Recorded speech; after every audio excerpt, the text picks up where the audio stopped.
Inter computer education की इस class में आपका स्वागत है। आज की क्लास में हम पेज मेकर के बारे में बात करते हैं।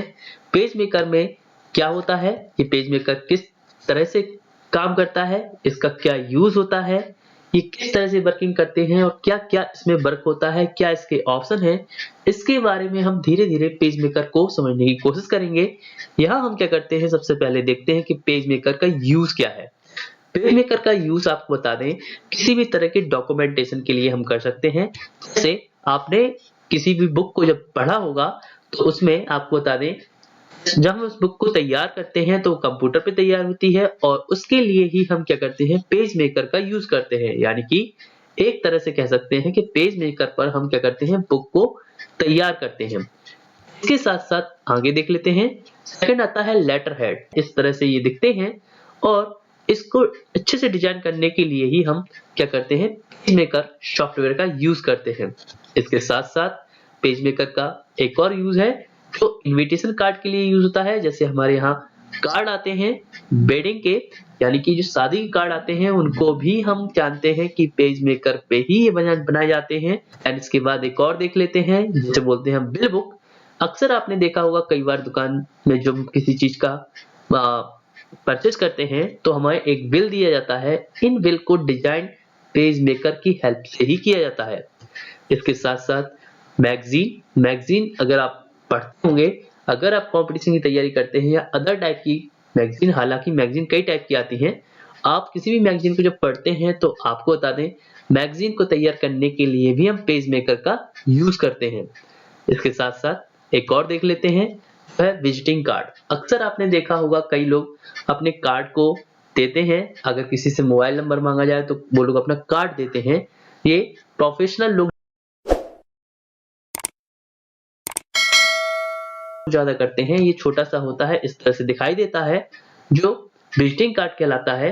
विजिटिंग कार्ड को बनाने के लिए भी हमें पेज मेकर की जरूरत होती है, यानी कि इसको हम बना सकते हैं आसानी से पेज मेकर पर।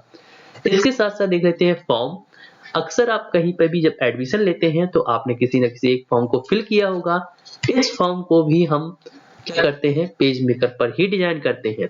तो अब आपको अच्छे से समझ में आ गया होगा कि पेज मेकर कितना यूजफुल है और इसका कहाँ-कहाँ यूज होता है।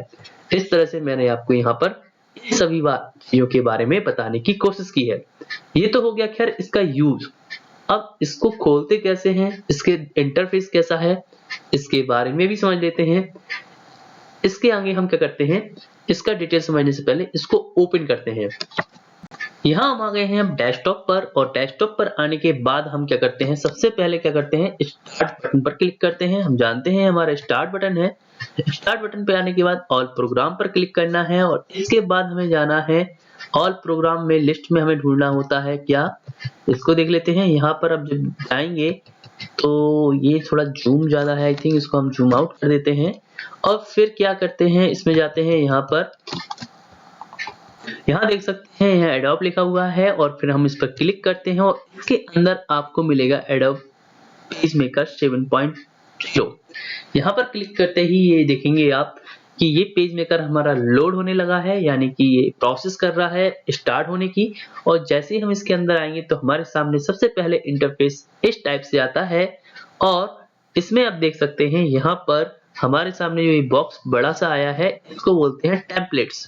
टेम्पलेट्स को फिलहाल मैं आपको आगे समझाऊंगा। इसको बंद करना चाहते हैं अगर आप, तो आप देखेंगे टेम्पलेट्स में एक छोटा सा क्रॉस बना हुआ है। यहाँ पर ये देखिए लिखा भी है टेम्पलेट्स के ठीक राइट साइड में एक छोटा सा क्रॉस होगा। इस पर क्लिक करते ही ये क्या होगा, यहाँ से आ जाएगा, यानी कि इसको क्लोज बंद कर दिया हमने और ये अब इस तरह से इंटरफेस दिख रहा है। यहाँ आपको बता दें ये सब चीजें क्या है, इसके बारे में भी हम जान लेते हैं, लेकिन फिलहाल आप देखेंगे कि ये इस तरह से आपको शो होगा कभी भी अगर आप इसको खोलते हैं। लेकिन एक और चीज, अब यहाँ पर हम इसके कुछ ऑप्शंस के बारे में डिटेल से जान लेते हैं कि ये हमारे सामने आ क्या रहा है। ये यहाँ हम समझते हैं कि जो हमारे सामने इंटरफेस आया था पेज मेकर का, उसके सभी ऑप्शंस के बारे में कि उसमें कौन सी चीज क्या कहलाती है, फिलहाल ये देखते हैं। ऑप्शन का डिटेल यानी मेन्यू बार के अंदर जो ऑप्शन होते हैं उनको बाद में समझते हैं। पहले हमारे सामने जो इंटरफेस आया था उसके किस सेक्शन का नाम क्या था।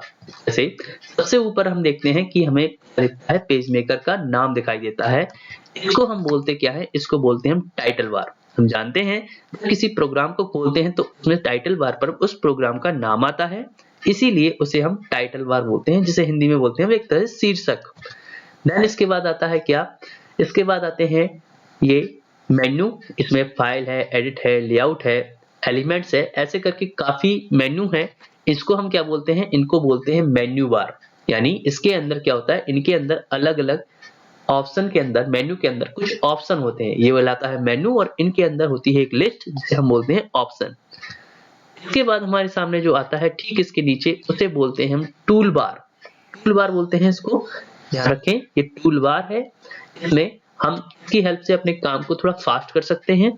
इसके बाद इस तरह से इंटरफेस दिखता है जिसे हम बोलते हैं टूल बॉक्स। ये आप देखेंगे यहाँ टूल बॉक्स है और ये टूल बार है, दोनों में काफी अंतर है। हम इसका डिटेल समझेंगे तो इसके बारे में भी जानेंगे इनमें क्या अंतर होता है। फिलहाल आप इतना याद रखें कि ये टूल बार है और ये टूल बॉक्स है। इसके बाद जो हमारे सामने राइट हैंड पे आता है, इसे हम क्या बोलते हैं, इसे बोलते हैं कलर पैलेट बोलते हैं। इसके साथ साथ इसमें एक नीचे भी होता है, इसे क्या बोलते हैं, इसे बोलते हैं कंट्रोल पैलेट। इसमें क्या होता है, जिस तरह से हम वर्क करते हैं उसके हिसाब से इसमें ऑप्शन हमारे सामने आते रहते हैं। वो कैसे, वो आगे हम समझेंगे। फिलहाल आप इतना समझिए कि इसे हम बोलते हैं कंट्रोल पैलेट। कंट्रोल पैलेट बोलते हैं। इसके साथ साथ इसमें जब हम क्या करते हैं, कीबोर्ड से कंट्रोल एन दबाते हैं, या हम जब फाइल में जाकर न्यू ऑप्शन पर क्लिक करते हैं, न्यू ऑप्शन का शॉर्टकट होता है कंट्रोल एन।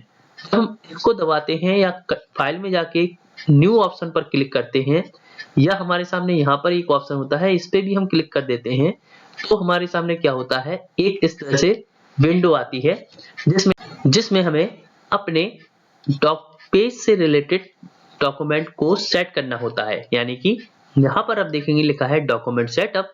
इसमें हम क्या करते हैं, हमें अपना किस तरह का पेज चाहिए है उसके हिसाब से इसमें सेटिंग की जाती है, और फिर हम इसको सेट करने के बाद जैसे ही ओके पर क्लिक करते हैं तो हमारे सामने क्या होता है, हमारे सामने आ जाता है इस तरह से एक पेज। जो भी आप उसमें डॉक्यूमेंट सेटअप में जो कुछ भी सेट करेंगे उसके अकॉर्डिंग हमारे सामने इस तरह से पेज आएगा, और इस पर ही हम अपना पूरा वर्क करते हैं। फिलहाल मैंने आपको इन ऑप्शन को बताने की कोशिश की है।